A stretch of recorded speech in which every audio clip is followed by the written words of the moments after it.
Šį kartą jums noriu papasakoti apie puikų kino teatrą ir labai daug išragautų patiekalų.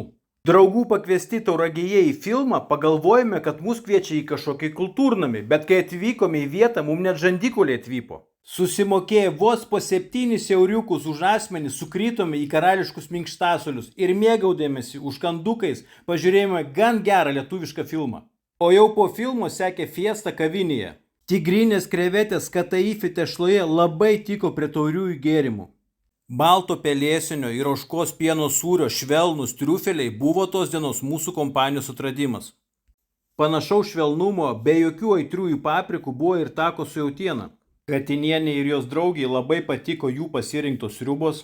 Tiesa, katinienė sriuboje, kuri kainuoja tik 6 eurus, tikėjusi rasti ir didžiulį omarą.